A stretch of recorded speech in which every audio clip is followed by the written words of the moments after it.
David, Léana, Lucas, bonjour. Bonjour. Bonjour.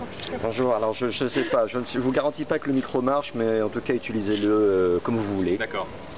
Vous êtes là pour nous présenter la compagnie Comic Opera. Exactement. Compagnie donc qu'on a pu voir, moi j'étais avec mes amis le dimanche, non c'est ça, on est lundi, samedi 6 juillet. La toute première, c'était un véritable triomphe, n'est-ce pas? Parce que le lendemain le public était plus sage. J'ai vu les gens pleurer. Les gens pleuraient en tout cas. En tout cas, transpiration, je crois. Aussi. Ils pleurent, oui, parce que oui, c'est vrai qu'hier il n'y avait pas la clim, donc c'est vrai qu'ils pleuraient encore plus. Donc, la compagnie Comic Opera, qu'est-ce que c'est? Le micro capte aussi c'est la faute du micro. Une compagnie suisse, on vient de petit peu tous les cantons romans de la Suisse, Genève, Lausanne, Neuchâtel. On est survitaminé, on bouffe du chocolat tous les jours et on est prêt à en démordre ici en Avignon. C'est parce qu'on présente une sorte de spectacle pyrotechnique sur l'opéra. 1h15 d'opéra, où on a comprimé une vingtaine d'opéras en 1h15. Donc autant vous dire que ça va très très vite, surtout que c'est assez surprenant pour une équipe de Suisse que ça aille aussi vite.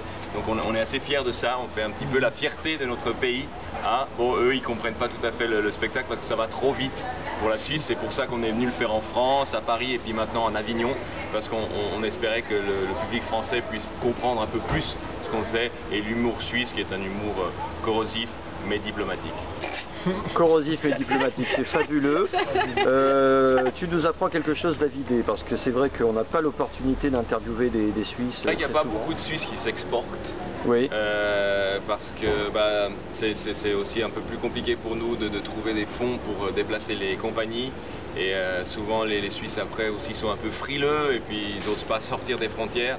Et voilà, nous on avait envie de faire un spectacle aussi tout public sur l'opéra, montrer qu'on pouvait rire avec l'opéra, pour montrer aussi que les Suisses avaient de l'humour quand même, et qu'on pouvait sortir des frontières comme ça et sortir un petit peu des clichés qu'on peut avoir sur les Suisses avec leur accent un peu bizarre ou des blagues sur le fromage et le chocolat, même si on adore le chocolat et le fromage, attention, j'ai rien contre ça. Mais séparément quand même. Ah, séparément, oui, parce que ça c'est plutôt la Suisse allemande où ils mélangent un petit peu les choses, nous on n'est pas dans ce goût-là, on est beaucoup plus sérieux parce qu'on présente quand même un spectacle assez engagé sur l'opéra et c'est pour ça Parce que t'as plus besoin de ça. Dis-le parce que sinon on va croire que c'est un spectacle gastronomique. Ah, c'est pas un spectacle gastronomique, hein. Pourtant on savoure quand même, savoure quand même des heures d'opéra. Si vous voulez nous inviter à manger après le spectacle, ça y a pas de problème. Ça y a aucun souci. Oui. Non, moi je trouve un peu plus tard, j'ai pas participé à la création parce que je suis pianiste remplaçant.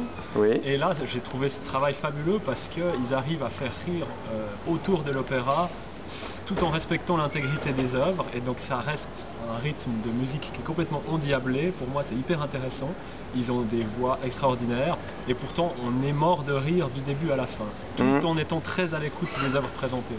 Et cette espèce de mélange des deux qui pour moi était vraiment une révélation, et j'ai tout de suite accepté de participer à ça on le gardera pour l'interview. On te garde dans l'équipe. Hein. On le gardera en tout cas pour l'interview. Non, c'est vrai que tous les opéras présentés, ils sont vraiment, on touche pas aux partitions.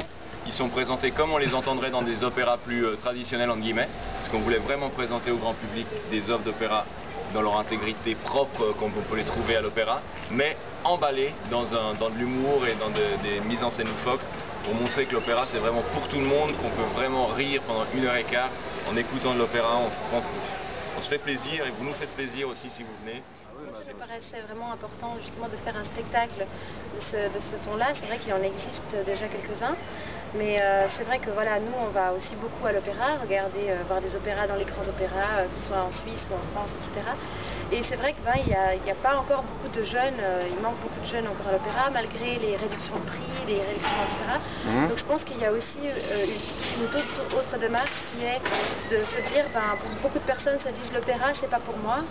Le fait de franchir le cap, de rentrer dans ces grands bâtiments qui sont souvent très anciens et qui ont une grosse charge d'histoire, pour certaines personnes, le pas est difficile à faire.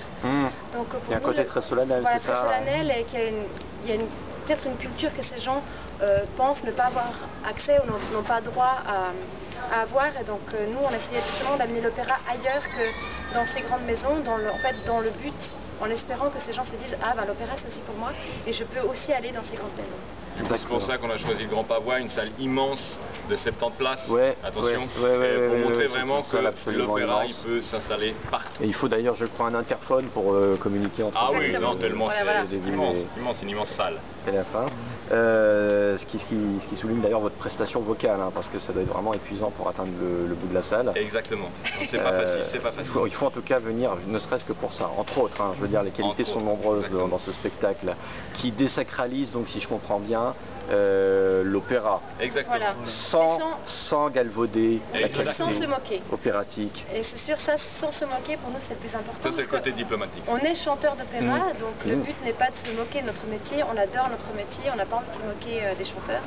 Donc c'est vraiment, voilà, on fait dans le respect de la musique. Et puis je crois qu'on est vraiment une bande d'amis. On c'est s'éclate. Vous n'avez pas envie de vous moquer des chanteurs d'opéra. D'opéra. Hein, attention, pour la variété.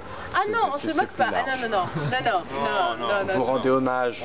Oui. C'est un clin d'œil. Non, alors ça, je dois. Plus un fantasme assouvi. C'est un fantasme assouvi des chanteurs C'est d'opéra un qui fantasme. rêvent On de faire rêverait ça. tous Donc, d'être des chanteurs. nombreux chanteurs d'opéra qui sont venus voir le spectacle se sont dit « Oh, mais comme vous avez bien fait de le faire, parce que j'aurais tellement rêvé de le faire. » Donc c'est purement un fantasme, ce n'est pas de la moquerie. Oui, bon, en tout cas c'est un fantasme, on rigole à la vue de la réalisation de ce fantasme. Pour rentrer un peu plus dans le détail de cet opéra, donc il y a c'est vraiment du haut niveau, hein, Mozart, Pergolesi, Rossini, Massenet, Tchaïkovski, Christine, tiens je ne la connais pas celle-là, mais Un genevois compositeur suisse. c'est un genevois, pardon. Et oui, non, moi je vois Christine, je me dis d'accord. Simons ou Simon? Simon. Il a écrit pas mal d'opérettes aussi, il n'est pas très connu, mais en fait certaines de ses chansons ont été reprises par Bourvil. Du coup on connaît certaines de ses chansons comme ça. D'accord. Il y a aussi donc un auteur numérique, Messager, Messager, exactement. C'est le premier tweet lyrique. C'est le premier tweet lyrique. Exact. D'accord. Donc, et Offenbach, voilà. Et puis il y a moi j'ai eu de la chance, hein, puisque le soir de la première ainsi que le soir de la seconde et probablement le soir de la troisième et jusqu'à la fin du festival, est-ce qu'on en parle de ce cas de cet homme-là qui a brillé à la Scala de Milano en 1987. C'est vrai que suivant la chaleur du spectacle, suivant l'enthousiasme des spectateurs, effectivement on a 2-3 petits cadeaux suisses qu'on rajoute au spectacle, voilà, et dont un très beau passage tiré du Don Giovanni de Mozart, mais c'est difficile de vous en dire plus parce que je ne voudrais pas vous allécher et après vous ne puissiez pas voir cette sublime mise en scène en tout 1987 cas, de la Scala de Milan, de Giorgio Strehler. On peut pas donner à tous les publics, ça dépend. Voilà. Et ça, il faut être sage, applaudir beaucoup, crier mon nom, et là peut-être, oui, on vous ferait un petit cadeau pendant le spectacle. Justement, David, il faut crier ton nom car toi, tu es un petit peu dans ce spectacle, j'ai envie de dire la caution comique hein, c'est ça, puisqu'entre autres talents, c'est ça, il y a eu un moment, il a fallu en choisir un. Hein. Il a fallu en choisir un. Il fallait un qui mouille un peu le maillot, voilà, et donc on a partagé les rôles, je suis drôle, et eux sont très bons. Sachant que Lucas avait le dos tourné, hein, comme d'habitude. Lui, il a le dos tourné, donc forcément c'était plus difficile. Les pianistes sur les métaux, ils sont trop beaux, ils restent de dos. C'est ça, c'est que de face, il faisait un peu trop concurrence. Oui. De dos. Oui. D'ailleurs, il fait à un moment donné concurrence dans le spectacle, mais pas longtemps parce que... C'est ça, non, il est partie prenante du spectacle. D'ailleurs, il commence à prendre un petit peu trop de place, il va falloir que je le regarde, même s'il dit des super trucs sur le spectacle. Oui, finalement, enfin, tu es un tyran suisse, donc assez, comme tu disais tout à l'heure... je dirais exigeant. Voilà, il faut que les choses soient à leur place, et leur place, c'est derrière moi. Mais c'est de la tyrannie diplomatique. Ah, mais attention, bien sûr, attention. Voilà. Non, c'est la tyrannie. fait dans les normes suisses, le règlement de Genève et tout le... D'accord, oui. Non, mais c'est bien, donc on apprend, c'est vraiment un spectacle, j'allais dire multidimensionnel, en tout cas, voilà, on ressort aussi instruit sur le protocole suisse, la façon de jouer la comédie en Suisse, et pas simplement la façon de chanter qui, elle, est plus universelle. Ah non, grâce à nous, vous allez aimer la Suisse. Ou la voir autrement. Encore plus, voilà, disons ça plutôt comme ça, en plus d'aimer l'opéra. Qu'on a en ce moment sur la Suisse.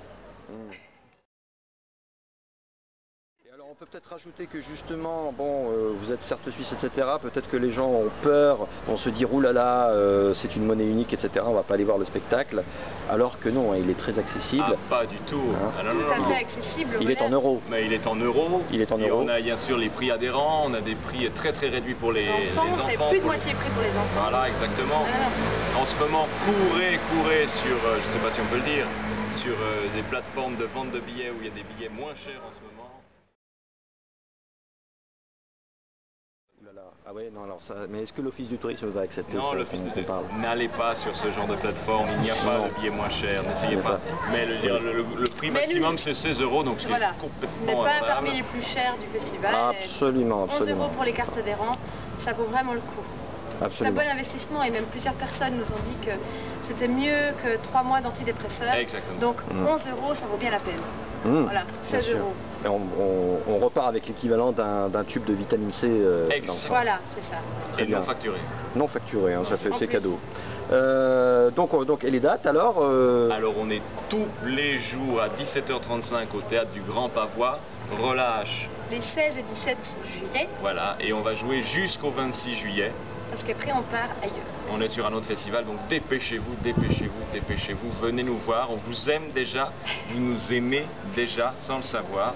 La Suisse est belle, la Suisse chante, la Suisse est drôle, la Suisse t'aime, tu aimes la Suisse, moi j'aime la Suisse mais je suis suisse alors Je en crois même que temps... tu vas te taire, alors. c'est fini. Attendez, tous les... On essaiera de balancer les génériques pendant ce temps-là. 17h35 au Grand